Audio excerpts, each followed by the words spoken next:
going to be offering a class. It is called Discover Your Roadmap to Healing. Learn how to navigate your life and live in joy.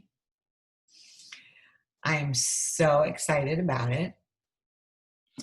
For me, I believe that we all go to school to learn about all these different subjects: math, science, English, history. And the most important subject to learn about is ourselves. And we're not, in a psychology course from the beginning of school to learn about ourselves. So my course, well, what do I want to say? I want to say a few things. So like I was saying, we go to school, learn about different subjects. To me, I know I'm a little biased because I'm a psychotherapist. The most important subject to learn about is ourselves. And it is hard to navigate through life. Imagine trying to get from here to California without a GPS. You'd be completely lost. I'm 52. If you start reading a book at chapter 52, well, many books aren't that long. Let's even say chapter 10. You'd be lost and not really understand it as well because you don't have the knowledge of what happened chapters 1 through 9. So the more we understand ourselves and where we came from, the better we can navigate our life and what's happening in it. So we all are who we are based on our template from our family of origin and how we took that in. Everything we do, everything we think, everything we feel comes from that template. Whether it's, again, reality or perception, it's really just how we took that in. So going back to when I was saying about when a sibling's born and that child feels like dethroned, that's their perception, even though their mother loves them just as much as their newborn sibling. But in their mind, maybe they took that as, I'm no longer wanted. I'm no longer loved. So then that's going to influence all of their interactions from there forward and how they take it in. So if, let's say, your mother was in the hospital for a week when you were 5, and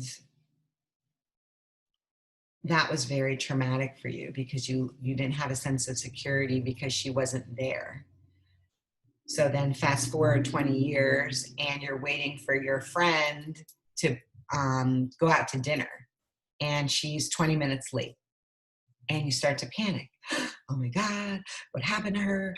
Is she okay? Like, not everyone is panicking. Some people are just like, oh, I have some extra time. I'll read my book. But to understand that, oh, I'm panicking because when I was 5, my mom was in the hospital and it threatened my sense of security because I didn't know what was happening. And I felt so unsafe.